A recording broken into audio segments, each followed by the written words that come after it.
Hi guys, so today I'm going to be doing my January wrap up talking about all the books that I read in the month of January. I just wanted to say before I get started that all of the books that I mention here, for most of them I have done a review on and they will be up shortly if not up already. So anyway, let's get into the books that I read in the month of January. The first book I read was Watership Down by Richard Adams. I'm normally not a classic reader, however I've been told by countless people that this is a really good book, especially by my partner's dad. Eventually he just gave up and got it for me and I read it and I really enjoyed it, and I'm so glad that I was pushed to read this. This book follows a group of rabbits. Now Fiver believes that this group of rabbits are in danger, this terrible danger, but no one listens. So instead they manage to grab this little group and head off to safety on their own. They leave their safe burrow and go out into the wild, and they come across many adventures. I really did enjoy this book. I think I rated it a 4 out of 5 stars. I think there's a sequel to this, so I really want to pick that up and read it because I really enjoyed it. I also really want to see the movie to this too. And then I have a book that I don't have here with me because I borrowed the book from the library, but that was Binge by Tyler Oakley. Tyler Oakley is a YouTuber and this was like his memoir and short stories and tales. It read very much like I was watching one of his YouTube videos. I really enjoyed it though. I felt like a lot of the tales were serious and we got to know Tyler a little bit more. They were funny too. There was like the right mix of serious and funny mixed in well, and I just really enjoyed it. I have done a review on it and it is out now if you want to go check it out and see my full thoughts and feelings on it. But I think I rated that one a 4 out of 5 stars too. And then I buddy read with my friend Alex, Soul Print by Megan Miranda. This book follows a girl named Alina who's been held captive basically all her life because it is discovered that she has the soul of one of the most notorious criminals. In this world, soul printing is now a thing, so people can go back and see who you were in your past lives. However, Aline in this life hasn't done anything wrong, and so she wants to escape, and one day that dream of hers becomes a reality. However, is it really worth it? Did she even manage to escape at all? I enjoyed the concept of this book and this book in general a little bit more than I thought I did. I didn't really have much high hopes for it, but I enjoyed it more than I thought I would. The ending though for me was a big letdown. It ended very open-endedly, and I really like my endings of a little bit more closure than this one gave to me. I rated this book a 3 out of 5 stars. And then I read Thicker Than Water by Bridget Kema. This book follows a boy named Thomas who's recently moved into a U-town where his mother has just recently been murdered, and everyone believes that he killed his mother, except one day he meets a girl who believes Thomas that he didn't kill her. However, this girl is the sister to 3 cops in this small town who very much believe that Thomas is a murderer, and they want these two to have nothing to do together. Both Thomas and this girl know that something's not right with the mother's murder, and together they want to try and solve the mystery of who killed his mother. However, as they start realizing more and more things, it becomes obvious that maybe something a little bit abnormal is going on here. Maybe even something supernatural. I enjoyed this book. I enjoyed the mystery element and the crime element. Who killed the mother?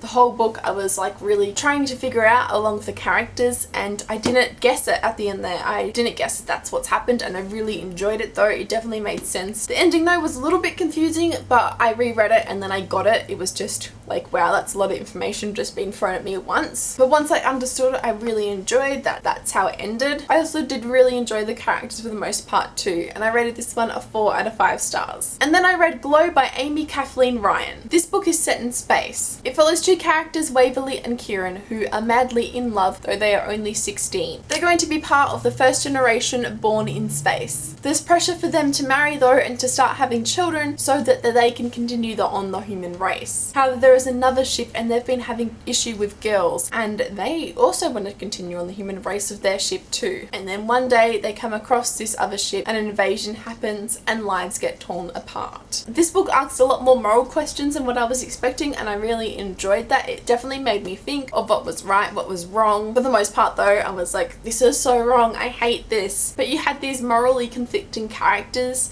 and these morally conflicting things that were going on, and I really enjoyed that. This book made me think like that. It definitely wasn't the greatest, but I still did enjoy it, and I really want to pick up the next book in the series. I think I rated this one a 3 out of 5 stars. And then I read Mystic City by Theo Lawrence. This book follows a girl named Aria who lives high in society. Corrupt rulers of this city live high above ground, and the poor and the mystics are forced to live in the flooded areas of the city. The mystics are people who have magic, and they're forced to get rid of their magic every year, as the upper class, high class people don't want them to have magic as they believe that they will do terrible things with this magic. Now Aria is set to marry one of her family's rivals, and together their marriage is meant to bring these 2 rivals together, and together they're meant to help rule this new world. However, Aria quickly starts to realize that something is not right. There are gaps in her memory memory where there shouldn't be, and she doesn't really feel anything for her supposedly fiance that she's madly in love with. As Arya starts to discover more and more and meets a mysterious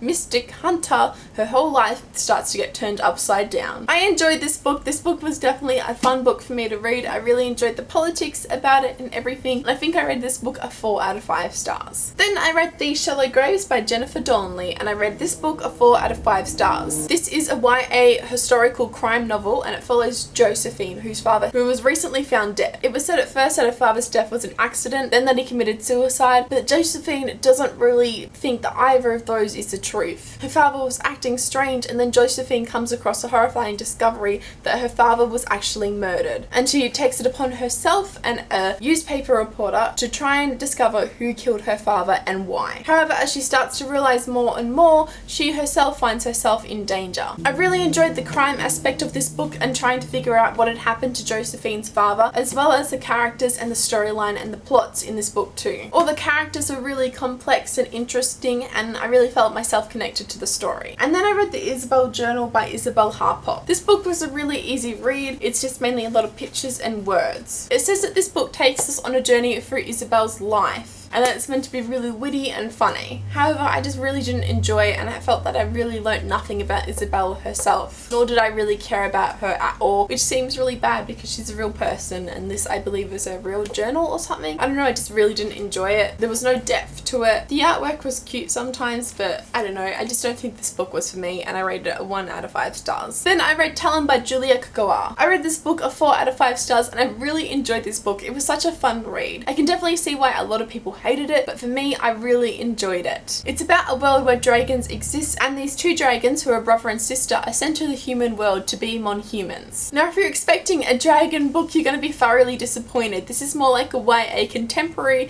with a little bit of dragon elements thrown in here and there when the author realizes that, shit, this is meant to have dragons in it. I didn't take this book seriously, and it's for this reason that I really enjoyed the book. For me, it was just really a fun read because I wasn't taking it seriously. It was just something that I needed at the time, really lighthearted and fun. I have done a full review on it where I talk about more, and I can talk about more of the faults that I could definitely see people having of it.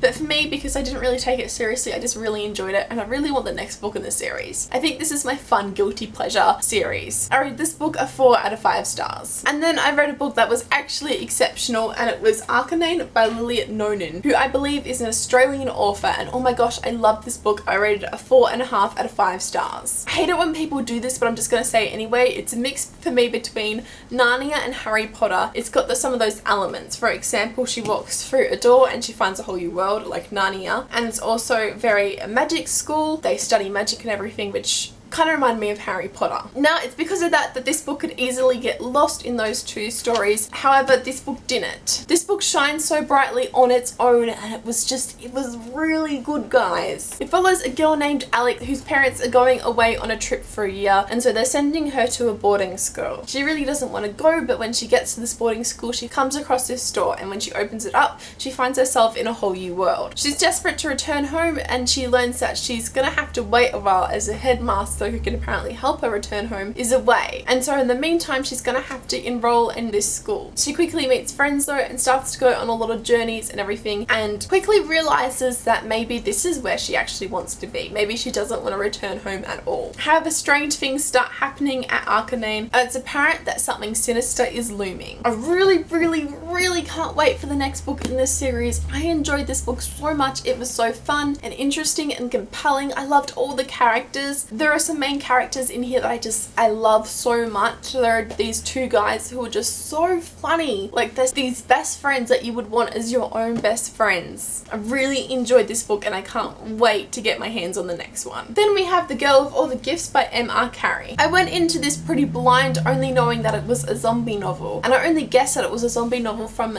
the little blurb here, which says, every morning Melanie waits in her cell to be collected for class. When they come for her, Sergeant Parks keeps his gun pointed at her while 2 of his people strap her into a wheelchair. She thinks they don't like her. She jokes that they won't bite, but they don't laugh. This was such a good zombie novel. I really don't want to tell you more than that because I went into it as blind as you guys did, but it leaves you wondering what's going to happen next, the whole ethics and morals of everything, and I really enjoyed this one. I also really enjoyed the characters in here, whether they were characters that I hated or characters that I really liked. Each character was really thought out and interesting and complex. I rated this book a 4 out of 5 stars. Then for a little bit of a break after reading that very hard and serious zombie novel, I picked up The Wonderful Habits of Rabbits by Douglas Florian and illustrated by Sonia Swansgarts. I will have a full review coming out of this shortly, so all I'm going to say now is that I rated it a 3 out of 5 stars. Also, I might have some special guests in my review too. After that, I read Worry Magic by Dawn McNiff. This follows a girl named Courtney who is a worrier. She worries about everything from her parents fighting from her grandma to being sick. One day after her parents have a pretty bad fight, she collapses, and when she wakes up, everything seems fine again. Her parents have stopped fighting, and Courtney believes that it's her worry magic that is fixing everything. However, as time goes on, Courtney has to realize that maybe her worry magic doesn't exist. This is a children's book. It became pretty obvious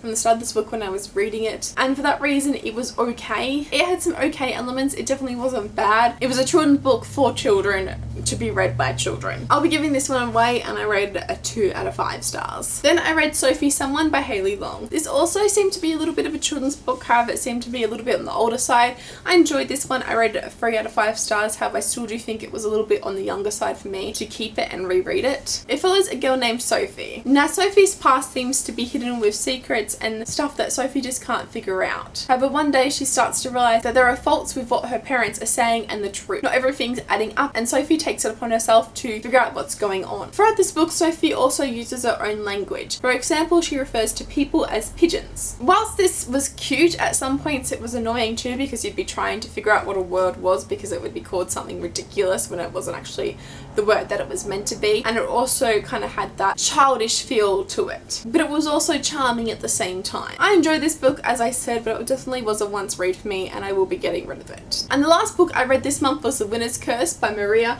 Roszkowski. This book follows a girl named Crystal who has 2 choices in this world: to marry or to join the military. However, Crystal doesn't really want to choose either of these. And then one day she's walking through these markets and she comes across an auction, and she finds this slave for sale, and for some reason unknown to her, she buys him. She starts to get to know this slave, and she starts to enjoy his company and his presence, but the slave also has secrets, and not everything is what it seems. And Crystal soon has to realize the price that she has paid for buying this slave. The main thing I enjoyed about this book was the plot and the storyline itself. The characters I kind of felt iffy up to until a certain point. Crystal definitely wasn't my favourite main character, however I did grow to like her more as the book went on. And Aaron the slave I kind of didn't really like. He seemed really arrogant to me, and I just didn't like him for reasons I can't get into. I've heard people refer to him as Kale, and he is not a Kale though. No, don't refer to Kale and Aaron as the same person. They're not. As the book went on, I did start to like Aaron a little bit more, but he's definitely not going to become one of my book boyfriends anytime soon. The storyline and the plot was the main reason that I was really interested in this book, and the main reason that I loved it so much. I felt the storyline really interesting and complex, and I couldn't wait to see what was going to happen next. I rated this book a 4 out of 5 stars. So these are the books that I managed to read in the month of January. I believe I read 15 books, which is pretty good for the beginning of the year, especially because I was doing an internship for 3 out of the 4 weeks, and that took up a lot of my time as it was 9 to 5. Let me know in the comments below how many books you read this month and what was your favourite read. Mine was probably Arcanine. It was so good. I just really love that book. And like this video if you liked it, subscribe if you'd like to see more book related videos to me,